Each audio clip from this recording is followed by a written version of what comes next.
तो सबसे पहले मैं आप सभी सेविकाओं से ये उम्मीद करूंगा कि इस वीडियो को आप अधिक से अधिक लाइक जरूर कीजिएगा। आपके लाइक से हमें अच्छा लगता है, हम आपके लिए ऐसी यूजफुल वीडियो लेकर के आते हैं। आप सभी सेविकाओं के लिए बड़ी खुशखबरी है, जैसे कि मैंने थंबनेल पर टाइटल में लिखा हुआ है। काफी सारे जिलों से डेली कई सारे कमेंट आते हैं कि हमारे जिले में सेविका से सुपरवाइजर बनने के लिए बहाली कब आएगी। मैंने आपको आज से 3-4 महीने पहले ही कहा था कि 6 महीने के अंदर अंदर सभी जिलों में रोस्टर क्लियर हो जाएगा, फॉर्म भरने का डेट भी आ जाएगा। उसके पहले आपको अपना डॉक्यूमेंट रेडी कर लेना है ताकि फॉर्म भरने में दिक्कत नहीं आए, आप समय से पहले ही फॉर्म भर पाए, ताकि अगर आप एक सेविका हैं, पिछले 10 वर्ष से काम कर रही हैं, आपके पास सारा डॉक्यूमेंट सर्टिफिकेट रेडी है, तो आप आराम से फॉर्म भरिएगा और आपकी बहाली जो है वहां पर मेरिट लिस्ट के आधार पर हो सकती है। जी हाँ, मैं दरभंगा जिले की बात कर रहा हूँ। 15 अक्टूबर से यहाँ फॉर्म भराना शुरू हो जाएगा और इसके लिए बहाली का नोटिफिकेशन आ चुका है। आगे हम लेटर के माध्यम से देखेंगे कि दरभंगा जिले में कितनी सीटें हैं, किस प्रकार फॉर्म भरा जाएगा, इसके अलावा कौन सा डॉक्यूमेंट लगेगा, क्या क्या रिक्वायरमेंट है। वीडियो आपको लाइक तो करेंगे, इस वीडियो को अधिक से अधिक सेविकाओं के साथ दरभंगा जिले में जरूर शेयर कीजिएगा ताकि सबको जानकारी मिल पाए। चलिए चलते हैं लेटर की तरफ। मैं जानता हूँ आप अपने जिले का भी नाम कमेंट कीजिएगा कि हमारे जिले के बारे में, सुपरवाइजर बहाली के बारे में बताइए। तो प्रमोशन वाली इस बहाली के बारे में जहां जहां लेटर निकलता रहेगा, खबर मिलेगी, मैं आपको सूचना जोड़ दूंगा, तो चैनल से जुड़े रहिए। तो फाइनली बहुत ही ध्यान से इस ऑफिशियल लेटर को देखिएगा जो सेविका से सुपरवाइजर बनने के लिए जो है दरभंगा जिले के लिए जारी किया गया है। मैं जानता हूं कि आप में से मैक्सिमम लोग कमेंट में लिखेंगे कि हमारे ज़िले की बहाली कब आएगी, अतुल जी हमारे ज़िले के बारे में सूचना दीजिए। भले ही मैं आपका कमेंट पढ़ पाऊँ या नहीं पढ़ूँ, बिहार के 38 जिले का अपडेट मैं आपको समय से देने की कोशिश करूँगा कि इस जिले में कब बहाली आ रही है, कब फॉर्म भरा जाएगा, कितना सीट है और कौन कौन सा डॉक्यूमेंट लगेगा। इसके लिए जैसे कि वीडियो की शुरुआत में ही मैंने आपसे कहा है कि वीडियो को पसंद आएगा तो आपको लाइक करके जरूर जाना, हमें अच्छा लगता है, हम आपके लिए ऐसी यूजफुल वीडियो लेकर के आते हैं। दरभंगा जिले की सेविका इसे अन्य व्हाट्सएप ग्रुप में जरूर शेयर कीजिएगा ताकि सबको जानकारी मिल पाए। बिहार सरकार समाज कल्याण विभाग, देखिए दरभंगा बिहार जिले से जो है, बिहार के दरभंगा जिले से लेटर जारी किया गया है। ICDS दरभंगा के अंतर्गत अनुबंध के आधार पर आंगनबाड़ी सेविका से महिला पर्यवेक्षिका के नियोजन के संबंध में सिर्फ जो महिला पहले से सेविका के तौर पर पिछले 10 वर्ष से अधिक समय से काम कर रही है, सिर्फ वही भरेंगे और उनको ही मौका मिलेगा। विज्ञापन संख्या 1/2024 का मतलब है कि सुपरवाइजर के संबंध में 2024 में पहली विज्ञापन, ये पहला नोटिफिकेशन जारी किया गया। सभी जिलों का डिटेल आएगा, थोड़ा सा इंतजार कीजिए, चैनल पर आप लोग बने रहिए। लिखा गया सभी संबंधितों को सूचित किया जाता है कि दरभंगा जिले में ICDS अंतर्गत आंगनबाड़ी सेविकाओं से महिला पर्यवेक्षिका के रिक्त 48 पदों पर अनुबंध के आधार पर नियोजन हेतु विभागीय मार्गदर्शिका ज्ञापन कितना दिनांक कितना एवं संशोधित पत्रांक कितना दिनांक कितना एवं अन्य पत्रों से प्राप्त निर्देशांकों मार्गनिर्देशों के आलोक में दरभंगा जिले में कार्यरत इच्छुक आंगनबाड़ी सेविकाओं से ऑनलाइन आवेदन आमंत्रित किया जाता है, यानी एप्लीकेशन जो आपको ऑनलाइन देना होगा। ICDS डायरेक्टर के इस लेटर के आधार पर जो है महिला पर्यवेक्षिका के पद पर नियोजन हेतु ऑनलाइन आवेदन का पोर्टल का लिंक इतना पर अपना पंजीकरण कराकर ऑनलाइन आवेदन समर्पित कर सकेंगे। इसके लिए यूजर गाइडलाइन जो है और विस्तृत दिशा निर्देश जो है इस वेबसाइट पर ही, यहाँ पर जो आपको वेबसाइट है वो दिया गया है। लिखा गया दरभंगा जिले के आधिकारिक वेबसाइट इतना पर भी जो है इसका सारा डिटेल रखा गया है। DPO ICDS समाहरणालय दरभंगा के सूचना पट पर भी इसका डिटेल आपको देखने को मिल जाएगा। अब बहुत ही ध्यान से इस पूरे चीज़ को समझिएगा, यहाँ से यहाँ तक मैं आपको डिटेल में दिखाने जा रहा हूँ। देखिए 48 सीटों पर दरभंगा जिले में जो है सेविका से LS बनने के लिए मौका है।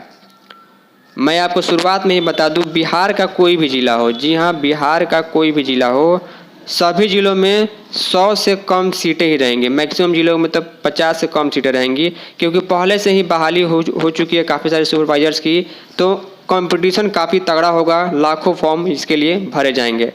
तो यहाँ पर मैं आपको दिखा रहा हूँ, माफ़ कीजिएगा लाखों नहीं हज़ारों, क्योंकि इसमें सिर्फ वही भर पाएंगे जो सेविका 10 साल से काम कर रही हैं।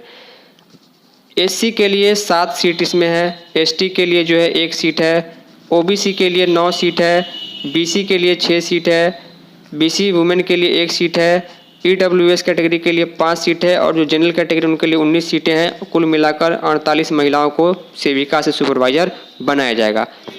देखिए यहाँ पर सबसे बड़ी डेट आपको ध्यान रखना है कि ऑनलाइन आवेदन पत्र देने के लिए जो समय सीमा है, जो फॉर्म भरने का डेट है, वो आप नोट कर लीजिए। इसलिए मैंने कहा था कि कोई भी जिला आप डॉक्यूमेंट तैयार कर लीजिए। देखिए यहाँ पर दरभंगा जिले में 15 अक्टूबर से लेकर 4 नवंबर तक शाम 5 बजे तक ऑनलाइन आवेदन भरे जाएंगे। जी हाँ, 15 अक्टूबर से लेकर के 4 नवंबर तक, यानी कि विभाग ने लगभग 21 दिनों का समय आपको दिया हुआ है अपना फॉर्म भरने के लिए। और एक बात अच्छी है कि आज जो है 7 अक्टूबर है, यानी कि मैंने आपको 8 से 9 दिन पहले इसकी सूचना दे दी। कुछ डॉक्यूमेंट आपका नहीं बना हो तो जल्द से जल्द प्रोसेस में लग जाइए, रेडी कर लीजिए। लिखा गया आवेदिका द्वारा जो फॉर्म ऑनलाइन भरा जाएगा उसका प्रिंट आउट की एक प्रति सभी आवश्यक प्रमाण पत्रों के साथ जो है डीपीओ ऑफिस ICDS में रजिस्टर्ड डाक से इस एड्रेस पर आपको जरूर भेज देना है।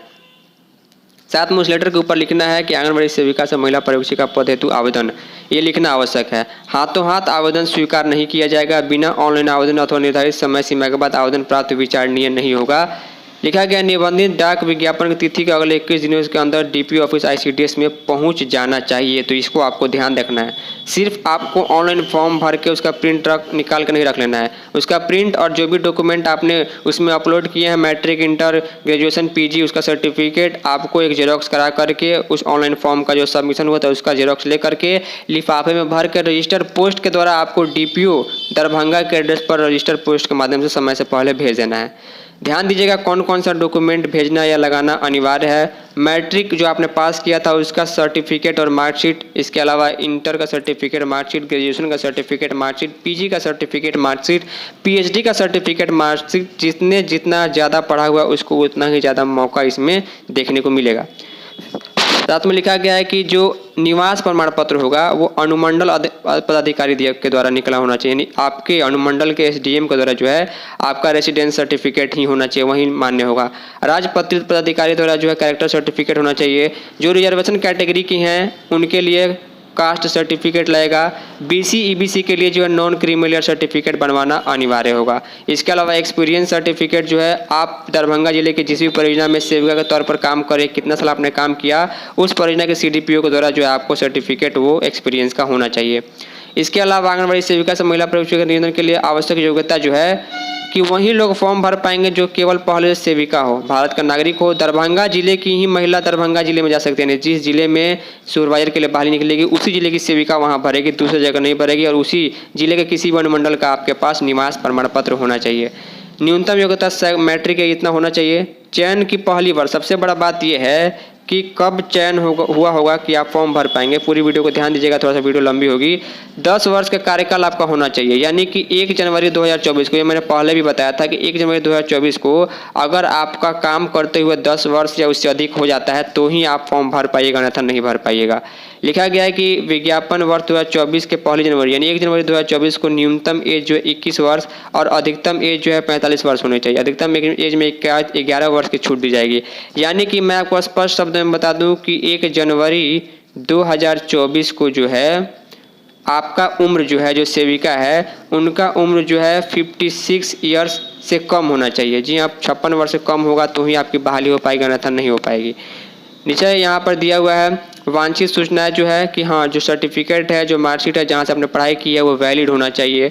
इसके अलावा बहुत ही ध्यान से देखिएगा कि आवेदन प्राप्त करने की अंतिम तिथि तक प्राप्त शैक्षणिक प्रमाण पत्र योग्यता ही मान्य होंगे, यानी आपका फॉर्म भरने के पहले जो है आपका सारा डॉक्यूमेंट रेडी रहना चाहिए। सेविका के रूप में काम करते हुए उच्चतर डिग्री प्राप्त करनी हो तो विधिवत अनुमति प्राप्त की गई है तो आवेदिका को अनुमति प्राप्त करने का संलग्न पत्र भी संलग्न करना होगा। उच्चतर डिग्री का अंक उसमें जोड़ा जाएगा, यानी आपने ऑर्डर लेकर के जो है रेगुलर कोर्स में कोई पढ़ाई की है तो उसका भी आपको डिटेल देना होगा। मैट्रिक परीक्षा के प्राप्त अंकों का प्रतिशत निकालते समय एक्स्ट्रा विषय का अंक नहीं जोड़ा जाएगा। जो कंपल्सरी विषय होते हैं math, science, SST, Hindi, English और आपका इंग्लिश छोड़ करके ये संस्कृत, उसका आपको जोड़ा जाएगा। इंटर, PG वगैरह का जो है राष्ट्रीय पुरस्कार अगर आपने कोई प्राप्त किया, राज्य स्तरीय पुरस्कार कोई अवार्ड प्राप्त किया है तो उसका जो है बोनस अंक दिया जाएगा। 10 वर्ष की निरंतर सेवा के लिए 10 अंक बोनस दिए जाएंगे। अगर आपने जो है 12 वर्ष काम किया है तो 12 अंक आपको बोनस के तौर पर दिया जाएगा।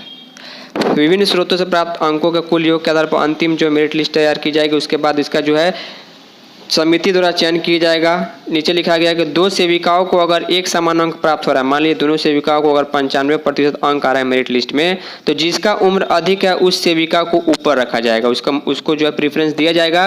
लिखा गया है कि जो सेविका चयन मुक्त है उनको फॉर्म भरने की जरूरत नहीं है, उनकी जो है यहाँ फॉर्म एक्सेप्ट नहीं किया जाएगा। 25,000 रुपये जो है सेविका एलएस को जो है वर्तमान में मानदेय मिलता है प्रति महीने। इसके अलावा 120 रुपये प्रति आंगनबाड़ी केंद्र का यात्रा भत्ता मिलता है, जितना वो निरीक्षण करेंगी 9,000 प्रति महीने उनका निरीक्षण का भी मिलेगा। कुल मिलाकर निरीक्षण और उनका मानदेय मिलाकर एकदम एक नंबर से जो उनको 34,000 रुपये का मानदेय प्रति महीने बन जाएगा। लिखा गया अंतिम रूप से अभ्यर्थी जो चयनित होंगे उनको सिविल सर्जन जो हेल्थ सर्टिफिकेट देना होगा कि उनका हेल्थ सब ठीक है। इसके अलावा यहाँ पर इस विज्ञापन को विभाग या जिला कभी भी रद्द कर सकता है या संशोधित कर सकता है। कोई भी इसमें दिक्कत हो तो यहाँ पर नियोजन यहाँ पर प्रभावित होगा, उसका मामला यहाँ कोर्ट में चलेगा। तो ये सारी चीज़ें मैंने आपको समझा दी। उम्मीद करूँगा कि चीज़ें आपको समझ में आई होंगी, कि डिटेल समझाई है। आप फिर भी अपने जिले कमेंट कीजिएगा तो मैं सभी जिलों का जैसे जैसे नोटिफिकेशन आएगा वो सूचना दूंगा। फाइनली इस इन्फॉर्मेटिव और थोड़े से बड़े वीडियो में इतना ही। तब तक के लिए धन्यवाद।